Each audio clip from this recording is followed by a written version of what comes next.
इतना तेज बहता पानी घरों के पास लोगों में दहशत पैदा करने वाला है। ज्यादा और जानकारी ले लेते हैं पंकज राणा से। देहरादून से हमारे संवाददाता जुड़ चुके हैं, सीधा उन्हीं का ही रुख करेंगे।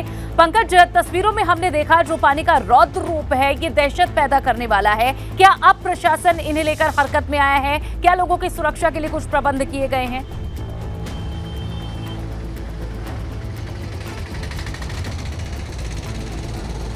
देखिए, हर साल जब मानसून सीजन शुरू होता है उस दौरान लगातार वादे किए जाते हैं कि लोगों का विस्थापन किया जाएगा, लेकिन कुछ भी नहीं हो पाता है बरसात के सीजन में। और इस वक्त मैं देहरादून की एक दूसरी नदी के किनारे आ गया हूँ। ये टोस नदी है और टोस नदी का मैं आपको जलस्तर देखिए दिखाता हूँ कितना विकराल रूप में इस वक्त टोस नदी बह रही है। ये प्रेमनगर का क्षेत्र है और प्रेमनगर के क्षेत्र में यहीं पर ये टोस नदी का जिस तरह से आप विकराल रूप देख रहे हैं, ये तमाम उन लोगों के लिए खतरा है जो इस नदी के किनारे रह रहे हैं। यही नहीं कि इस नदी के किनारे तमाम सरकारी दफ्तर भी बने हुए हैं। मेरे ठीक सामने आप देखेंगे तो कृषि भवन ये सरकारी दफ्तर है, बिल्कुल नदी के मुहाने पर बना हुआ है, नदी के किनारे बने हुए। ऐसी तमाम कॉलोनियां इस टोस नदी के किनारे बनी हुई है।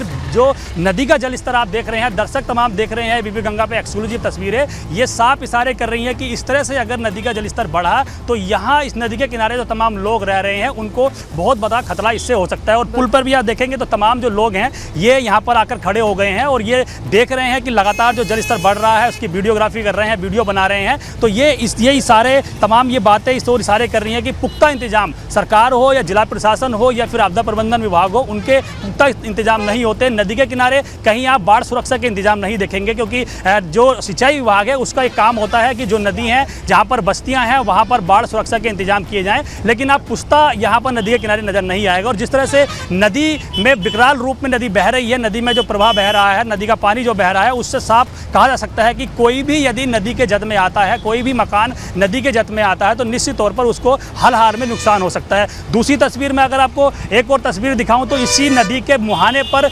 उत्तराखंड टेक्निकल यूनिवर्सिटी बनी हुई है, यानी कि यूटी यूनिवर्सिटी बनी हुई है, जो उत्तराखंड की टेक्निकल यूनिवर्सिटी है। और बहुत बड़ा प्रांगण इस यूनिवर्सिटी का दूसरी साइड में बना हुआ है, बिल्कुल नदी के मुहाने पर ये यूनिवर्सिटी बनी हुई है। तो ये तमाम चीज़ें इस ओर ये इशारे कर रही हैं कि सरकार ने भी पहले जब ये तमाम व्यवस्थाएं की थी, तमाम चीज़ें की थी, उस दौरान पहले से ये ध्यान नहीं दिया गया था कि जो नदी है उसके किनारे सरकारी दफ्तर बनाए जाएंगे, मकान बनाए जाएंगे, लोगों को बसाया जाएगा तो उनको खतरा हो सकता है। देखिए ये तस्वीरें हैं, सीधे मैं दिखा रहा हूँ, टेक्निकल यूनिवर्सिटी की बाउंड्री वॉल साफ नजर आ रही है और बाउंड्री वॉल से लगकर सीधा नदी का पानी टोस नदी का बह रहा है। ये बहुत खतरे का निशान है। और दूसरी तरफ भी आप देखेंगे तो प्राइवेट कंस्ट्रक्शन बहुत बड़ी गति पर नदी के किनारे हो रहा है, इनको कोई देखने वाला नहीं है। यही खतरा इन लोगों के लिए बना हुआ है। नदी में यदि इससे ज़्यादा पानी आता है तो ये पुश्ता तोड़कर लोगों के घर में घुसेगा। एक होटल भी आपको नजर आ रहा होगा, ये होटल नदी के मुहाने पर बने हुए हैं और हर बार एमडीडीए हो, नगर निगम हो या यहाँ का जिला प्रशासन हो, वो ये कहता है कि नदी के 200 मीटर की दूरी पर किसी भी तरह का कंस्ट्रक्शन नहीं होगा। लेकिन आप देखेंगे तो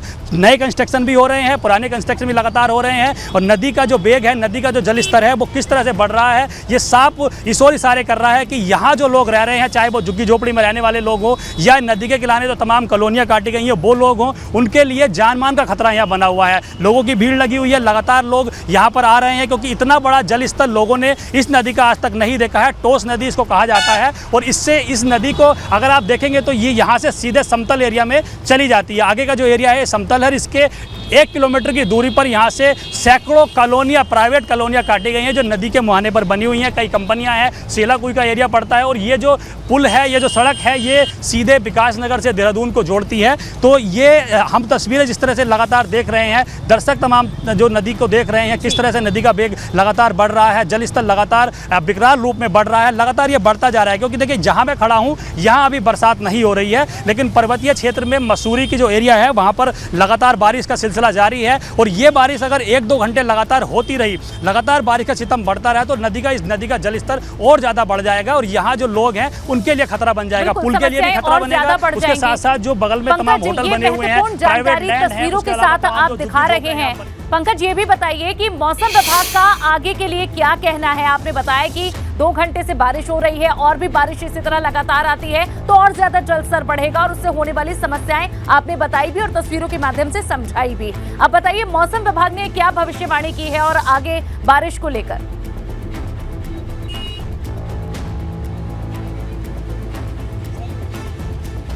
देखिए, मौसम विभाग का साफ कहना है कि 21 तारीख तक प्रदेश में बारिश का येलो अलर्ट जारी रहेगा और कल ही मौसम विभाग ने एक एडवाइजरी पूरे प्रदेश में आपदा प्रबंधन विभाग और जिलों को जारी कर दी थी कि आज से 21 अगस्त तक लगातार जो प्रदेश में है बारिश का येलो अलर्ट जारी है और पर्वतीय क्षेत्रों में बारिश का सिलसिला जारी रहेगा। उसके हिसाब से देखा जाए तो क्योंकि सुबह जो मौसम का मिजाज था वो थोड़ा शुष्क बना हुआ था, बारिश नहीं हो रही थी, लेकिन जैसे ही दिन ढल रहा है वैसे ही जैसे रात होती जा रही है उसके बाद जो पर्वतीय क्षेत्रों में है वो मौसम का मिजाज बदलता जा रहा है, लगातार बारिश हो रही है और बारिश का जो सितम है, बारिश का जो लगातार पर्वतीय क्षेत्रों में बारिश हुई है वो इस रूप में मैदानी क्षेत्रों में नजर आ रही है, जो नदी के रूप में विकराल रूप में यहाँ पर दिख रही है। तो ये विकराल रूप की नदी का ये नज़ारा, ये तस्वीरें साफ इशारे कर रही हैं कि पहले से ही पुख्ता इंतजाम होते तो लोगों को तमाम दिक्कतों का सामना यहाँ नहीं करना पड़ सकता था। जी ठीक, पंकज बहुत बहुत शुक्रिया इस विस्तार से जानकारी देने के लिए, तस्वीरें हमारे दर्शकों तक पहुंचाने के लिए।